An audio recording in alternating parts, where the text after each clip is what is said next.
विद्वानों की मूर्खता। शत्रु को लाभ पहुंचाने से केवल हानि ही होती है। बहुत समय की बात है, एक नगर में 4 मित्र रहते थे। उनमें परस्पर बड़ी प्रीति थी। वे साथ रहते थे और साथ ही घुमा फिरा करते थे। चारों मित्रों में 3 तो अधिक पढ़े लिखे विद्वान थे, पर चौथा बिल्कुल पढ़ा लिखा नहीं था।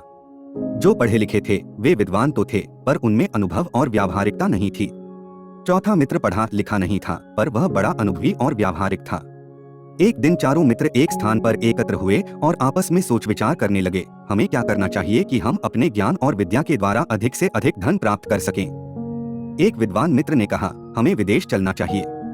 हो सकता है विदेश में हमारी भेंट किसी राजा या अमीर से हो जाए। उसकी सहायता से हम अपनी विद्या और ज्ञान का चमत्कार दिखाकर पर्याप्त धन पैदा कर सकते हैं। दूसरे विद्वान मित्र ने भी पहले की बात का प्रतिपादन किया, पर तीसरे विद्वान मित्र ने कहा, हम तीनों तो अपनी विद्या और अपने ज्ञान का चमत्कार दिखाकर धन पैदा करेंगे, पर इस चौथे मित्र का क्या होगा? यह तो हमारी तरह विद्वान है नहीं। मेरी राय में इसे यहीं छोड़ देना चाहिए। पहला मित्र बोला, नहीं, इसे छोड़ना ठीक नहीं होगा। यह हमारा मित्र है, मित्र को छोड़ना नहीं चाहिए। दूसरे मित्र ने पहले मित्र की बात का समर्थन किया। उसने कहा, हाँ, मित्र को छोड़ना नहीं चाहिए, इसे भी साथ ले चलना चाहिए। हम जो कुछ पैदा करेंगे उसमें इसका भी भाग होगा। आखिर तीनों मित्रों ने चौथे मित्र को साथ ही विदेश ले जाने का निश्चय किया।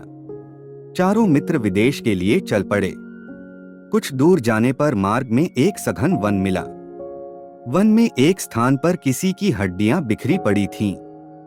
तीनों विद्वान मित्रों ने हड्डियों को देखकर आपस में सलाह की, हमें इन हड्डियों पर ही अपनी विद्या और अपने ज्ञान का प्रयोग करना चाहिए। पहला विद्वान मित्र बोला, मैं बिखरी हुई हड्डियों को जोड़ दूंगा और कंकाल का ढांचा खड़ा कर दूंगा। दूसरे विद्वान मित्र ने कहा, मैं हड्डियों पर मांस चढ़ाकर उसके ऊपर चमड़े का खोल चढ़ा दूंगा। तीसरा विद्वान मित्र बोला, मैं शरीर के भीतर प्राण का संचार कर दूंगा।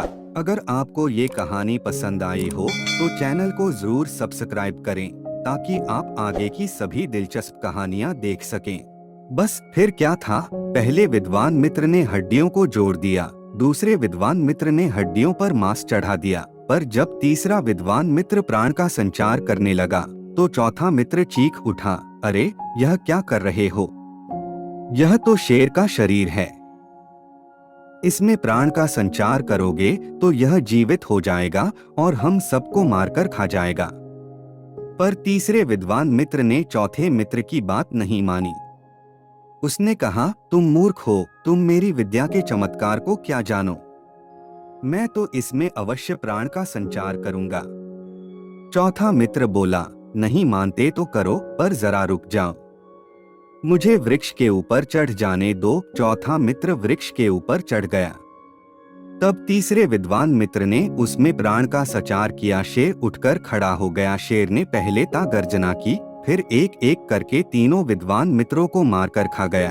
शेर जब चला गया तो चौथा मित्र वृक्ष के ऊपर से नीचे उतरा। वह अपने मित्रों की मृत्यु पर शोक करता हुआ अपने आप बोल उठा, यदि इनमें अनुभव और व्यावहारिक ज्ञान होता तो इनके प्राण इस तरह न जाते। चौथा मित्र सकुशल अपने घर लौट आया।